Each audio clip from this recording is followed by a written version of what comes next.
Good evening, everyone, and thank you for joining us for tonight's guided meditation and live Dharma talk. Tonight we'll be talking about parental expectations and our child's path.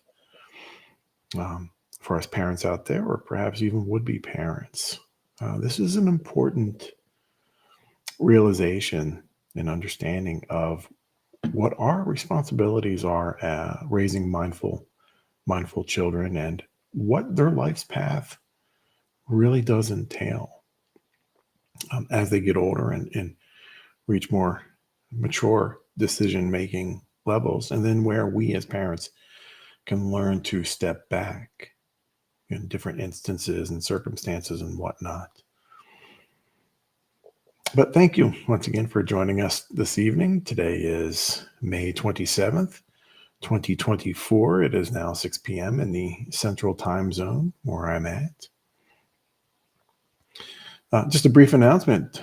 Don't forget, don't forget our live weekly sanghas, right? For your own support. Every day of the week almost, we have a live sangha for you to join and sit with on us. We have our healing sanghas, our veteran sanghas, new beginning sanghas, rainbow and a welcoming sangha, and a teen sangha. And you're absolutely welcome to join us for one or many or all of those sanghas. Just simply register on our website, and you're welcome to join us. It's non-formal. We just talk and connect and learn how that we can support our own mindfulness practice and support others as well. It's an important contribution that we can all make to one's mindfulness practice. Also, guest speakers. If you're ever looking for a guest speaker, we are always willing to provide a guest speaker at your location or virtual if you choose. There is no speaker fees, so just let us know and we can make those necessary arrangements if that's something that you're looking forward to or looking towards or for in your company or your organizations. Maybe you have a weekly meeting with your company or something. More than happy to have a guest speaker if you like. So why don't we begin a little bit with our 3 jewels. Right. I take refuge in the Buddha. I take refuge in the Dharma. I take refuge in the Sangha. Sathu, Sathu, Sathu. Very nice. So again, tonight's topic is parental expectations and our own child's path as they progress through life and through all their different stages of life, how we as parents support them and nurture their own well-being. Before we begin into our Dharma talk, let's start with our wonderful guided meditation on being a loving parent. Being a parent is a wonderful, wonderful responsibility if that's something that you decide to do. Not everyone decides to, and that's perfectly fine. We all have our own life's path, right? Sometimes remember that the parent becomes the child and the child becomes the parent at times. So being a loving parent. So let's begin by taking a moment to settle ourselves into a comfortable position.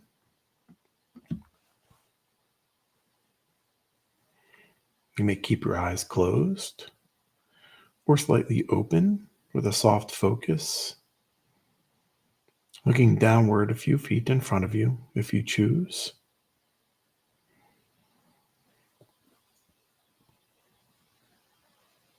Breathe in. Pause. And breathe out.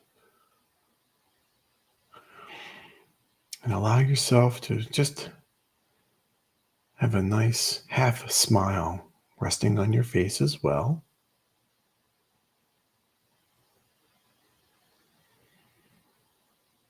Allow your spine to lift and your shoulders to soften.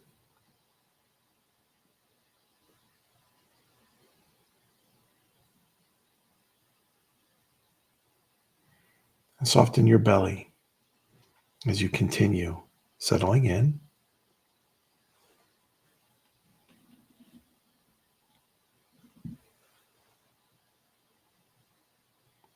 Breathe in. Pause. And breathe out.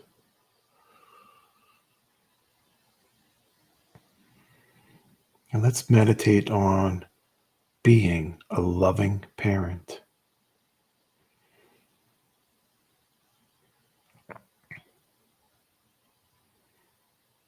When we are gifted with the blessing of a child, we assume an important responsibility.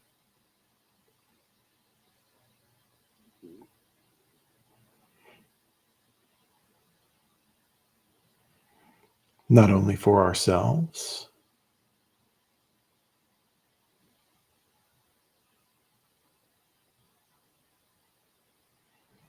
not only for our child,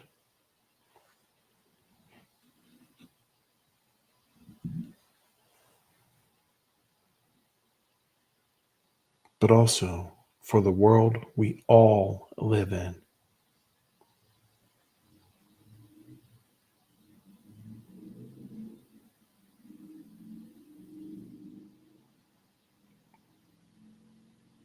As such, it's important to take on this role with openness, empathy, compassion, and patience.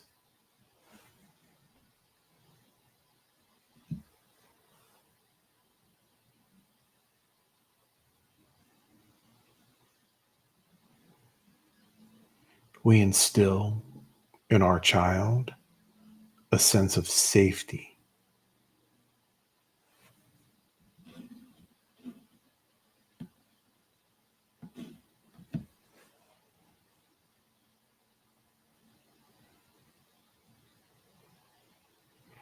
There is suffering in this world, and sometimes others may be unkind to our child.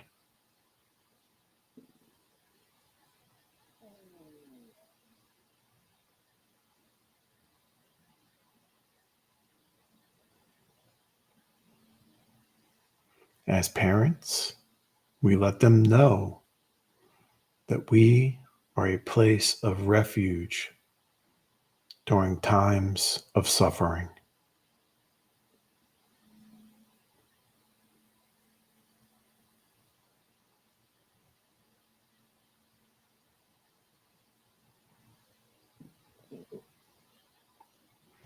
We instill in our child a sense of curiosity.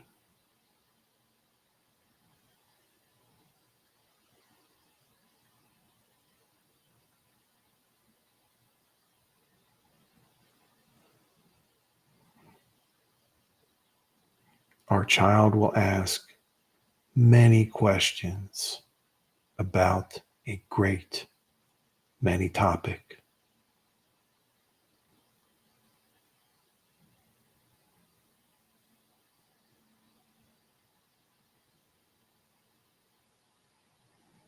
As parents, we let them know it's wonderful that they are curious and respond with age appropriate answers.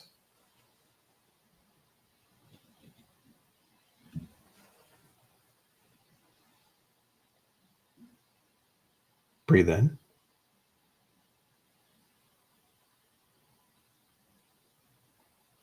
Pause. And breathe out.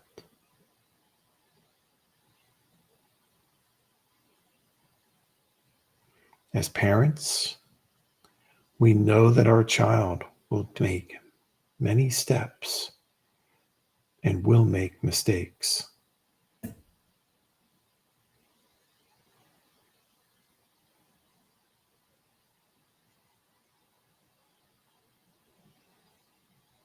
And we allow our child to make non-harmful mistakes by being patient.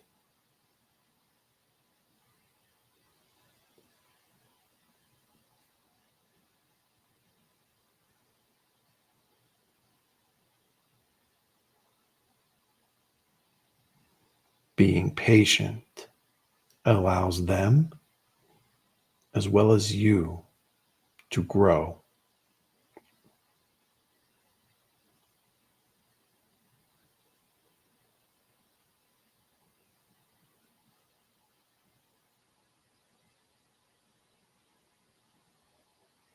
Being born into the life of a human is a precious opportunity.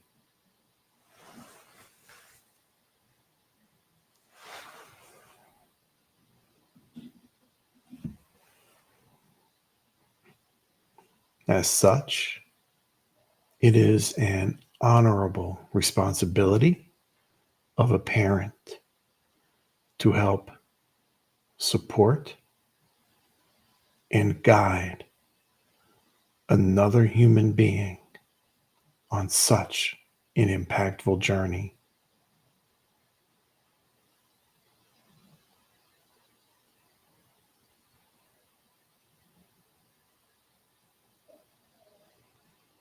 Go ahead and begin to open your eyes slowly and to reorientate your body or position before you stand up if you choose.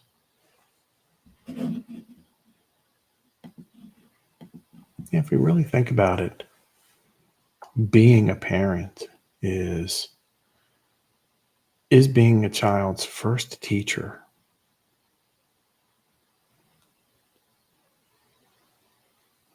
Very often, we're the ones that teach them how to speak, to sit up, to feed themselves, to clothe themselves, teach them how to play, teach them love and safety and where they can find refuge when they need to.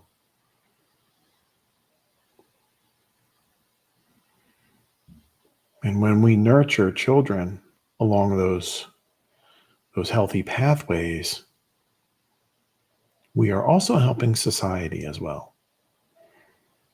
Right? Even before your child perhaps goes to school, right? They're already learning the fundamentals of love, compassion, and empathy. And so we are very often, again, our child's first teachers. But sometimes what happens is also that we instill our own expectations, right, of where our child, where we would like our child to be. So sometimes that can be kind of harmful without letting them grow in their own way, their own space. And so when we think about what are some conditions that are truly important just for a parent to have in themselves, right? We have to consider those, right? We have to consider our own conditions, our own qualities that we are going to instill upon a future person. Right? And supportive is really important. Being supportive of our child. Doesn't matter whether they are successful or not. Right? Maybe they studied really hard for their very first spelling test. Maybe they didn't do so well. Right? Still being supportive, recognizing their effort is vital to developing a caring person. Being affectionate, right? It's important to show love to our children, and not be crass and not be sarcastic and so forth. I see that a lot in parenting sometimes, that the parent is trying to be affectionate, but maybe they don't know how. And so sometimes the responses are a little on the sarcastic side, and the child may not understand what that is. What does that mean to be sarcastic? So when we are affectionate, we are genuinely affectionate. Tell you a funny story, true story with me, with my parents. I was, I don't know, 10 years old, 9 years old, something like that. And the area where I grew up in used to be farmland. And so with a lot of farmland, there was a lot of barbed wire. And we cut this vine, right? So we could go swinging back and forth on it. And there must have been some old farmer's rusty old barbed wire, hanging on this tree or whatever, and I didn't see it. And I ended up slicing both of my legs, just going straight across. So I've got this blood was gushing down my legs, and I go running up the street, and I see my father, right? I'm like, Dad, I'm crying, I'm all crying and everything. And he's looking, he's got that look of like, oh my God, what happened to his legs? All this blood gushing down his legs. And he's like, oh my gosh, run up and see your mother. So I run up the street, which is only like 3 or 4 houses up. My mom's outside. And I just won't forget this. And I still have, this blood coming down my legs. And she's looking at me, she's like, oh my gosh, run and see your father. So I'm going back and forth, like, all right, I've got these pretty deep gashes on my legs. And my father telling me to run up and see my mom. My mom, run down and see your father. It's you can laugh about it now, and it was, kind of scary back then. But being affectionate, right? Perhaps not understanding how to respond, in a situation that, may need, a little calmness sometimes and support. And so, funny little story that I haven't thought about that in a while. That can kind of also go to being attentive, which is our next one, right? Our next condition for being a parent.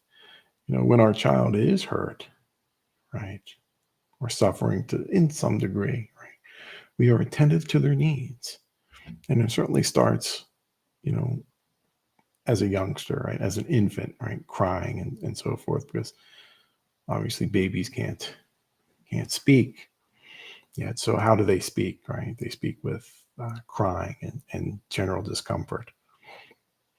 So that attentiveness, right, allows them to develop that sense of security when you respond, knowing that mom or dad or even big brother or sister, right, is there for them, to help them, right, to soothe them. And that's so important. So important. A lot of times that doesn't happen. And sometimes parents even feel overwhelmed. And then being patient. Your child is going to make mistakes just like you do. Not did, but do. Right? We're going to make mistakes, whether it's with parenting or just something in our daily life. Maybe you forgot to mail out the check or the auto pay or, whatever it is. Mistakes are going to happen. So being patient with our children, because when they see that we are patient, they learn patience with others. Not everybody learns the same, right? At the same rate or at the same speed. So developing patience is important to being supportive, right? Being attentive and being affectionate. You're allowing them to explore at their own pace, right? to explore at their own pace. That's how they're going to learn about the world. And that's what we are teaching them, how to be curious when we are patient with them. Certainly, we don't let them get hurt. You wouldn't let your child run to the burning stove or whatnot, but maybe you do let them run a little bit fast on the sidewalk, and maybe they do stumble on the grass or whatnot. That's okay. You learn how to pick up. So bringing those qualities of awareness to your own well-being, right? Being supportive, being affectionate, attentive, and patient with our children. And so those qualities within ourselves, those are qualities that we can nurture. Right? It's important to understand that we were there once as well. And so just because our child doesn't pick up on it as quickly as you may these days, it's new to them. So patience and understanding the awareness of where they are in their young lives.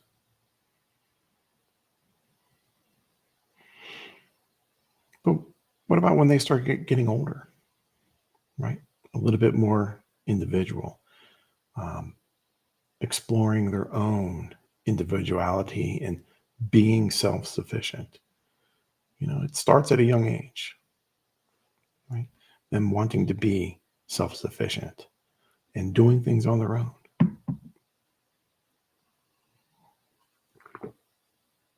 Or even when they start to be, 8 and 9 and 10, and they start telling you what they want to do when they get older. I want to own a restaurant, or I want to be a physician, or I want to be a school teacher, or whatever it is. My daughter told me several different career paths, right? And it's important to not be judgmental on whatever they say. Maybe today they want to be a botanist because they got poison ivy all over them and want to figure out something about poison ivy. Or, maybe they do want to become a dermatologist after that so they can kind of figure out, how to get rid of all that itchiness from poison, whatever it is, right? Their changes, their life goals, their occupations and careers, whatever their interests are going to change like the clouds in the sky. Let them explore. Let them see what the world has to offer, even at that young age. And it's important not to put our own judgments on what those careers or their interests are, right? Let them explore. It's part of their karma, why they're here. And I think that's an important quality that's overlooked. Like, their karma is here for a reason. They are with you for a reason, right? They were born into a human life. So let them explore it. Just like you were born into this human life, right? As a result of your own karma from the past. Let them explore theirs. And part of expectations also, not wanting our children to be hurt, right? And maybe being a helicopter parent. I think that's the term they use these days, where you're just hovering over them, not letting them develop their own sense of individuality or being self-sufficient to some degree, right? Age appropriate. And so understanding, let kids play. Let them be outside in the fresh air, even if it's raining. Let them get muddy sometimes. Mud comes off, even off of the carpets. Yes, true story as well for another time. But yeah, even if there's muddy carpets, and let them succeed, right? When we helicopter or hover, we're not giving them the opportunity to succeed. And whatever it is, maybe they're on the monkey bars, right? On the playground someplace. Let them succeed, but also let them fail.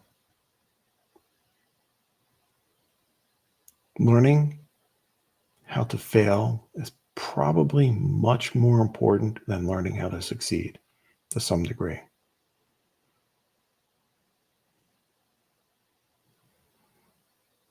If a parent is typically hovering, they're doing it for them, whatever that activity is. If they're playing on the swings or the monkey bars or whatnot, the parent is usually there, perhaps holding them if they're too little, and maybe that's necessary to help them get across. But 8 and 9, 7, it's probably old enough. Let them play. Let them learn how to succeed, but let them learn how to fall and fail at times. It's an important quality. We often assume that failure is a negative because it doesn't work out the way that we want it to. Those are our expectations, right? And so when we learn how to fail, we also learn how to be humble. And when we're humble, we can learn to have empathy to someone else who maybe didn't succeed as well. So a lot of these conditions overlap and intertwine and develop and nurture each other. So we have to bring awareness to our own projections when it comes time to what's best for them. Right? Guide them, support them, be patient. And we have to understand that suffering will arise. Right? Second noble truth, there is suffering. Could be a bad grade, right? They studied so hard for this Friday afternoon spelling test or whatever, and they get a bad grade. That could be suffering. They put a lot of effort in to their efforts to that test and didn't do well. So learning how to suffer, letting them fail, learning how to suffer is so important, because when we know how to suffer, we don't suffer as much. Perhaps it's a fight or a disagreement with a friend. That's going to happen. Right? That's going to happen. Not everybody's going to get along. When I was growing up, a bunch of boys. When I was growing up, I did not know anything about mindfulness or the Dharma. But I did know that I can be in an argument with my friend. 10 minutes later, we were playing again. So understanding that fights and disagreements are going to happen between friends, and let them, as long as nobody's getting hurt. Right? These days, it's a little bit more, we need to be a little bit more aware because of social media, and we cannot see everything that is transpiring with our adolescents. But letting them know that fights and disagreements are going to happen. Doesn't make somebody right, doesn't make somebody wrong. And not burying emotions. I think this is a really hard one sometimes for parents to understand. When we go through hard times, we always try to put on that brave face to mask our emotions, because we don't want to instill fear or whatnot, into our children. That sense of safety can be violated. But that's not teaching someone how to deal with those hard emotions, fear and uncertainty. They don't need to know every detail, right?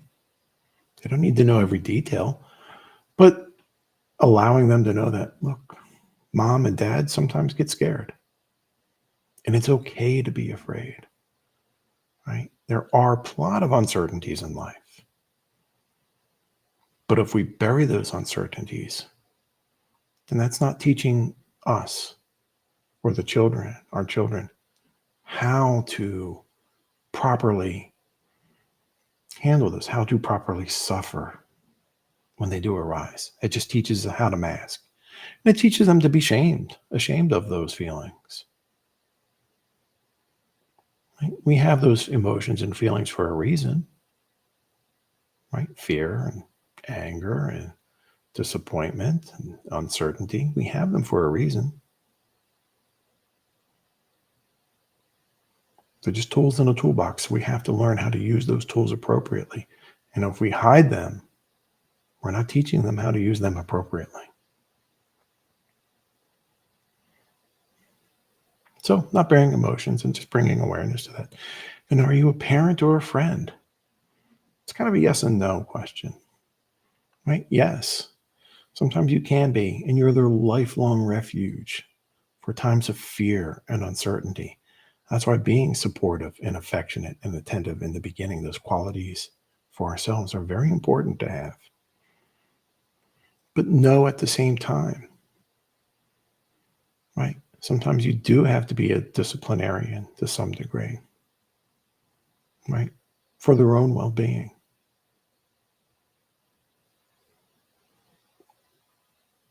Because that's a way that we can also show love and being supportive, right? Still allowing them to make mistakes, right? Still allowing them to grow, but not making too many bad decisions on their own.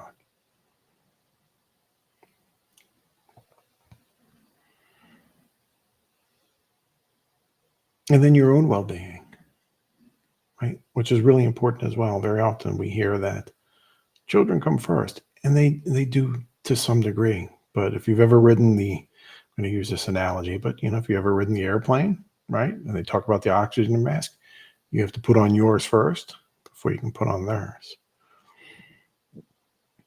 So we have to be careful with that as well, because boundaries need to be set.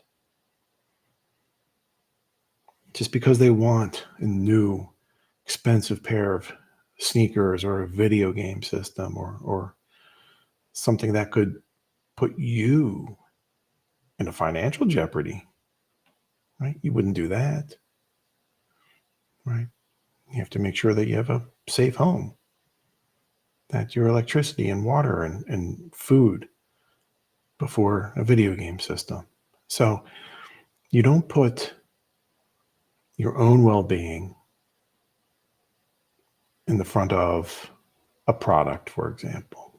So boundaries need to be set, because boundaries happen in the real world as well. When they go to a job or a career, they're going to have boundaries. They go to a school, right? There's going to be boundaries. They go to a friend's house.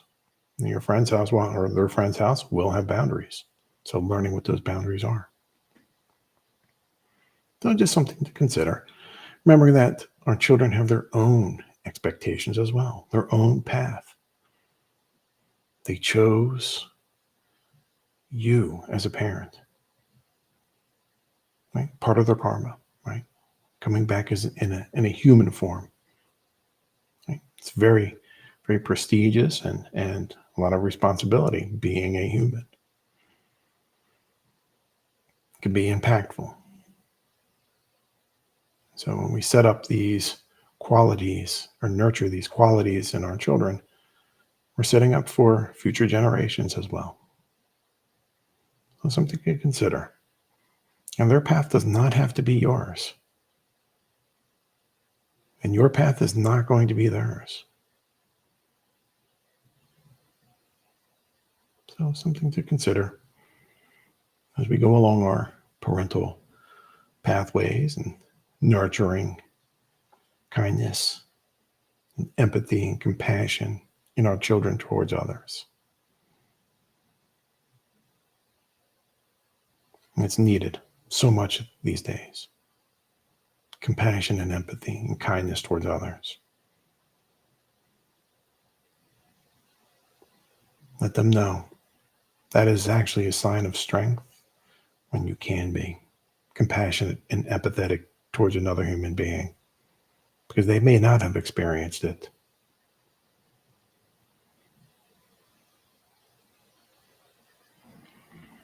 Anyway, our next talk is on June 10th, and we'll be talking about where is spirituality in mindfulness.